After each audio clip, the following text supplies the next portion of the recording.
بسم اللہ الرحمن الرحیم، السلام علیکم ورحمۃ اللہ وبرکاتہ۔ ہم نے ایک سلسلہ شروع کیا ہے کہ رقیہ کرنے والے، سیکھنے والے، سکھانے والے اور ہمارے معاشرے میں لوگوں کو فائدہ پہنچانے والے ان لوگوں کے متعلق، ٹھیک ہے جی۔ تو اس میں ہم نے جو چیزیں ہم جمع کر رہے ہیں تو انشاءاللہ ہم اس حوالے سے چیزوں کو ڈسکس کریں گے۔ تو اللہ تعالیٰ کے فضل و کرم سے ہمارا یہ جو سلسلہ ہے یہ جاری ہے، اور ہم اس میں لوگوں کو جو خیر ہے وہ پہنچانے کے اوپر کاربند ہیں اور لگے رہیں گے انشاءاللہ جب تک لوگوں کو ہماری ذات سے جو ہے وہ فائدہ پہنچتا ہے وہ پہنچاتے رہیں گے انشاءاللہ۔ ہمارا جو سلسلہ ہے اس میں آج ہم جو پہلی ہم نے ویڈیو ریکارڈ کی تھی وہ تھی کہ اصناف الرقات، یعنی دم کرنے والوں کی جو اوصاف ہیں، اصناف ہیں، وہ کیا ہیں۔ تو اسی کی جو ہے نا ویڈیو کو مکمل کرتے ہوئے ہم آج اس کا دوسرا حصہ ریکارڈ کر رہے ہیں،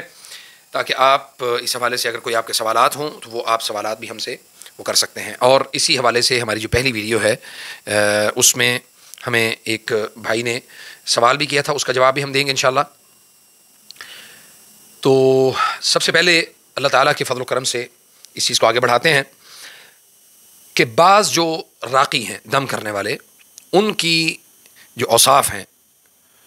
ان کے اوصاف ہیں، ان میں ایک وصف بدعت اور خواہش نفس اور جنات سے مدد لینا، اور اسی طرح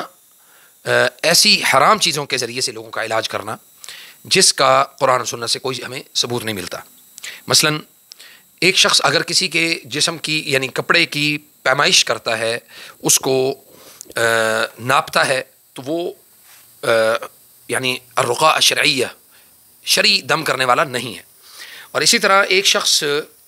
جنات سے مدد لینے کا، ہر قسم کی مدد لینے کا قائل ہے، وہ شخص بھی اس میں شامل نہیں ہوگا، یعنی الرقاء الشرعیہ میں شامل نہیں ہوگا۔ اور اسی طرح ایک شخص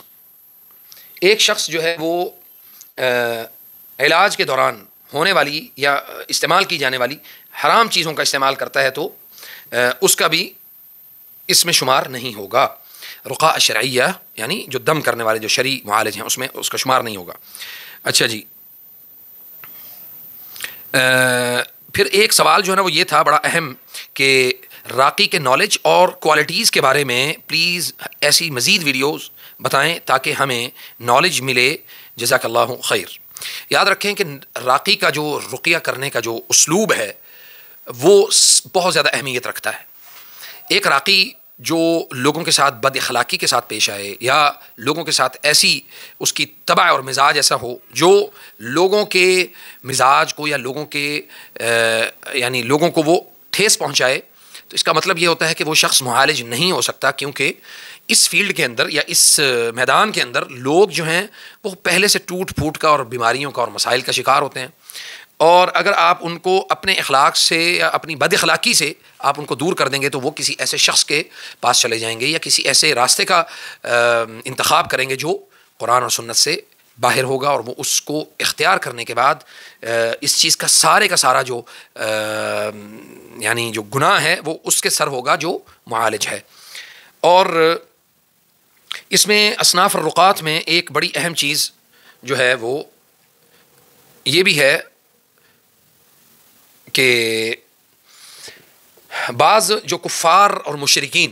جو دم کرنے والے ہیں، اب یہ سوال اکثر کیا جاتا ہے کہ اگر کوئی شخص یعنی مشرک ہے، قرآن و سنت کا اس کو فہم نہیں ہے، اور وہ کہتا ہے مثلا بعض لوگ کہتے ہیں جی میں 18 کا دم کر لیتا ہوں، بعض لوگ کہتے ہیں میں چندری کا دم کر لیتا ہوں، بعض لوگ کہتے ہیں جی مجھے چنبل کا دم آتا ہے، تو یہ جو جتنے بھی دم اس طرح کے کرنے والے ہیں یہ ڈپینڈ کرتا ہے کہ اس شخص کا یعنی معاشرے کے اندر، سوسائٹی کے اندر اس شخص کا جو علم ہے اور فہم ہے وہ معروف ہے یا نہیں۔ فہم الرقیہ، اس کا جو لغوی مطلب ہے وہ یہ ہے راقی یقال رقاء الراقی المریض یرقیہ، رقات یا راقی ایسے شخص کو کہا جاتا ہے جو کسی مریض کے اوپر جو ہے وہ دم کرتا ہے۔ ابن الاثیر جو ہے نا وہ اس کے بارے میں لکھتے ہیں کہ الرقیہ العوذہ، رقیہ جو ہے یہ پناہ مانگنا ہے، یا یہ یعنی اپنی شفا کا طلب کرنا ہے. یرقی بہا صاحب الآفہ، یعنی مصیبت زدہ شخص کے اوپر دم کرنا، اور دم کرنے والا جو ہے نا وہ راقی کہلاتا ہے. جیسے مثلاً مرگی کے دوروں والا کوئی مریض ہے، یا کوئی کوڑ کا مرض ہے، یا کوئی جسم پر خارش کا کوئی مریض ہے، یا کسی کو نظر بد ہے، یا کوئی حسد ہے، یا پھر کوئی جادو کے معاملات میں مبتلا ہے،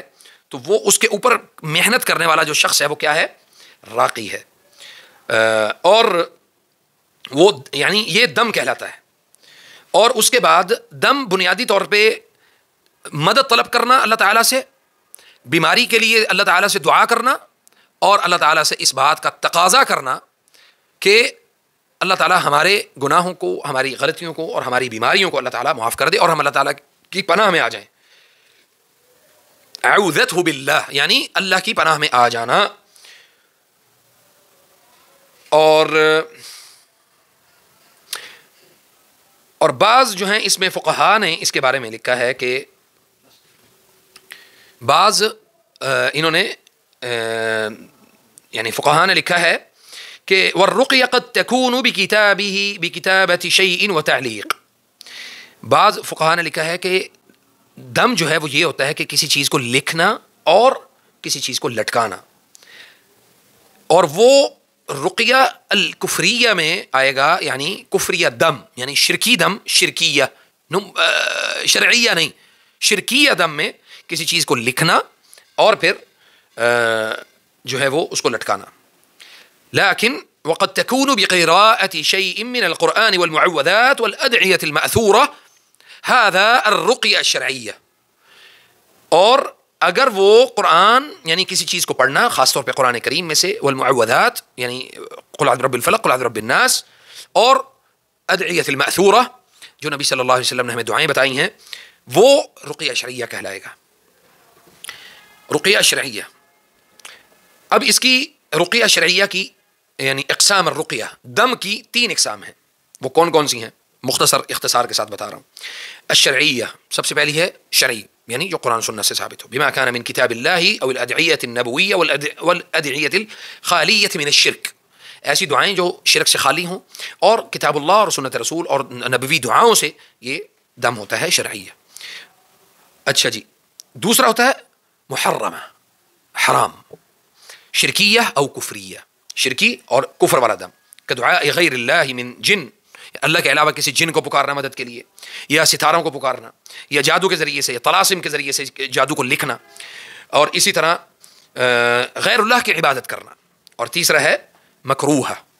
کما یخالط ما هو مشروع بعد الكلمات المبتدعة التي فيها تعجل على الله او نوع تعدي في الدعاء. ایسا دم جو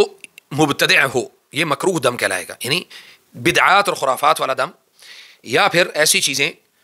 ایسی دعاؤں میں مثلا ایسی دعا کرنا جیسا کہ اکثر آپ دیکھتے ہیں کہ لوگ کہتے ہیں کہ یا عبد القادر جیلانی ادرکنی واشفعنی، یعنی اس طرح کی دعائیں جس میں ان کو واضح طور پہ پکارا جا رہا ہے. صرف عبد القادر جیلانی رحمہ اللہ کو نہیں، بلکہ تمام اللہ تعالیٰ کے انبیاء، اولیاء اکرام، صالحین اور فرشتوں کو. آپ اکثر کہتے ہیں کہ ہمیں جی تعویذ ملا ہے، مثلا جیسے یہ تعویذ ہے تو اس میں یہ لکھا ہے کہ یا علیم، اس کے بعد حامیم عین سین قاف فأتینا فسیکفیکہم اللہ. تو یہ اس میں واضح طور پہ لکھا ہے کہ فیکتبوہ المبتدع، ایسی چیزوں کو لکھتے ہیں جو بدعات ہیں. جیسے کہ یہ والا جو ہے تعویذ یہ مکروہ ہے، اس کا بھی جائز ہونا کسی طرح سے درست نہیں ہے. اس کے اوپر جو ہے نا وہ عدد لکھ دیے جائیں گے، اور پھر اس کے بعد جو ہے نا وہ بظاہر لوگوں کو دھوکہ دینے کے لیے بسم اللہ الرحمن الرحیم لکھ کے اس کے بعد نیچے عدد، اور پھر اس کے بعد ایسی چیزیں جس میں یعنی واضح طور پہ دیکھا جا سکتا ہے کہ اس میں فرشتوں کے نام بھی لکھے ہوئے ہیں، انبیاء کرام کے نام لکھے ہوں گے، اور صالحین کے نام لکھے ہوں گے. تو یہ اپنے آپ میں دوسرا جادو کی ایک قسم ہے کہ جس میں آپ اللہ تعالیٰ کو چھوڑ کے اللہ کے بندوں کو عبادت کے لیے پکارتے ہیں اور یا مدد کے لیے پکارتے ہیں، اور پھر ان کو ان سے مدد طلب کرتے ہیں تو یہ بھی رقیہ مکروہہ میں آئے گا. فجزاکم اللہ خیر. انشاءاللہ ملتے ہیں اگلی ویڈیو میں. تب تک کے لیے ہمارے چینل کو سبسکرائب کریں لازمی اور بیل آئیکن کو بھی دبایا کریں اور ہماری سیریز کو دیکھنا مت بھولیے گا. ہم اس حوالے سے مختلف جو ہے نا وہ موضوعات کے اوپر آپ سے گفتگو کرتے رہیں گے. السلام علیکم ورحمۃ اللہ وبرکاتہ. امام شافعی رحمہ اللہ ان سے سوال کیا گیا, ایک شخص نے سوال کیا کہ کیا اہل کتاب کو رقیہ کیا جا سکتا ہے؟ تو انہوں نے کہا بالکل کیا جا سکتا ہے, کیونکہ اگر آپ ان کو رقیہ, بعض لوگوں نے یہ کہا ہے نا کہ یہ قرآن سے علاج صرف مسلمانوں کے لیے ہے, تو امام شافعی رحمہ اللہ کا جو قول ہے وہ میں آپ کے سامنے رکھ رہا ہوں. وہ کہتے ہیں کہ اذا رقوا بما يعرف من کتاب اللہ او ذکر اللہ, اللہ کے ذکر کو کوئی شخص جانتا ہو اور اللہ تعالیٰ کو, اللہ کی کتاب کو جانتا ہو اور اس کے بارے میں اس کے جو خیالات ہیں وہ مثبت ہوں, منفی نہ ہوں, تو ایسے شخص کے اوپر قرآن کریم سے علاج کرنا اس کی شفا یابی کا بھی سبب ہے اور اس کی ہدایت کا بھی سبب ہے. کیونکہ جب اس کو آپ قرآن کریم سے علاج پر لے کے آئیں گے تو یقیناً اللہ تعالیٰ اس کے راستے میں ہدایت کے جو سرچشمے ہیں اللہ تعالیٰ ان کو کھول دے گا. اور اسی طرح ایک راقی کی صفات میں ایک صفت یہ ہونی چاہیے یا ہوتی ہے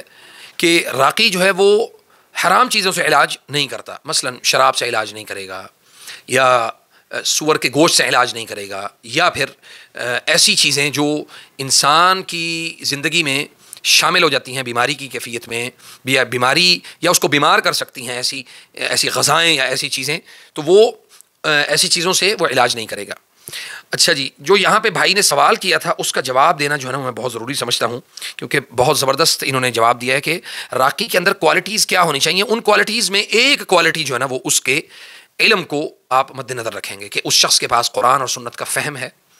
وہ عقیدہ میں ٹھیک ہے یا نہیں ٹھیک, وہ شرک کو واقعتاً وہ شرک محسوس کرتا ہے اور اس کے اوپر اپنی غیرت کا اظہار کرتا ہے یا نہیں کرتا. اور اسی طرح راقی جو ہے وہ کبھی بھی دھاگا دم کر کے نہیں دے گا, کبھی بھی آپ کو تعویذ بنا کر نہیں دے گا. راقی جو رقیہ کرتا ہے وہ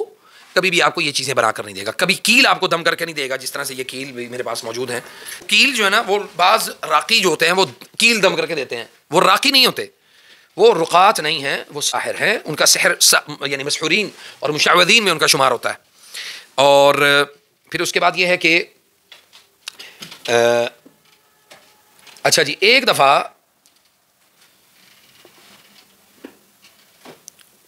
اچھا جی اگلا ایک سوال تھا کہ رقیہ کے یعنی رقیہ کے راقی کے بارے میں بنانے کے لیے کیا رقیہ یعنی راقی بننے کے لیے کیا حدیث اینڈ قرآن اور سنت کا کمپلیٹ نالج ہونی ضروری ہے,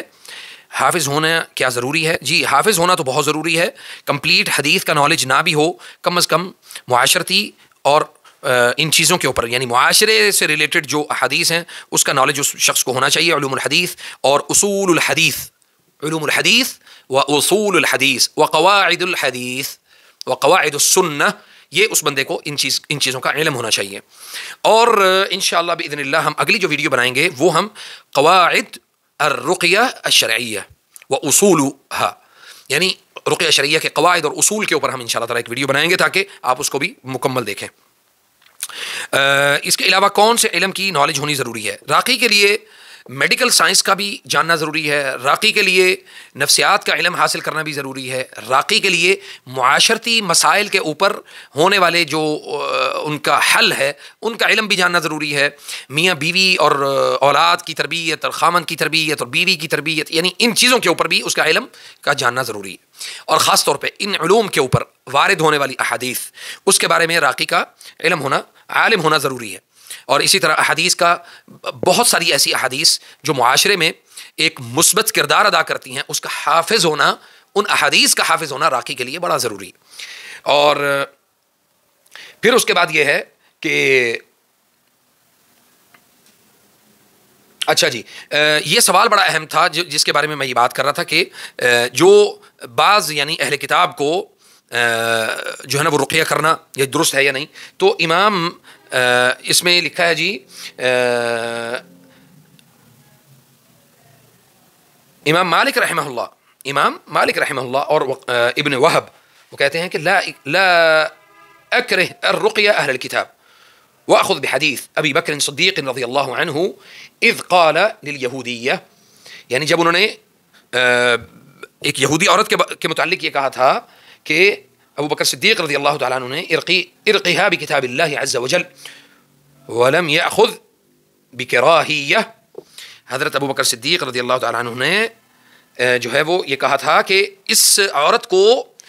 اللہ کے قرآن سے دم کرو. اس کا مطلب ہے کہ عیسائیوں کو قرآن سے دم کیا جا سکتا ہے، اہل کتاب کو قرآن کریم سے دم کیا جا سکتا ہے، سورۃ الفاتحہ اور سورۃ الشفا سے دم کیا جا سکتا ہے، تو اس میں کوئی قباحت نہیں ہے. اور آگے ہم چلتے ہیں انشاءاللہ کہ اس کے بارے میں جو میں نے پچھلی ویڈیو میں یہ کہا تھا کہ یہ اس رقیہ کی فیلڈ اور رقیہ کے حوالے سے جو علاج اور چیزیں، بعض لوگوں کے مجربات جو ہے نا وہ لوگوں کو بیان کیے جاتے ہیں، اور یعنی تجربات، اور بعض لوگوں کے اپنے ذاتی جو سنے سنائے جو معاملات ہوتے ہیں وہ ان کو لوگوں کے اوپر امپلیمنٹ کر رہے ہوتے ہیں. یہاں پہ راقی کے اندر یہ صفت کبھی نہیں ہوتی کہ وہ لوگوں کے تجربات کو مختلف لوگوں کے اوپر امپلیمنٹ کرے،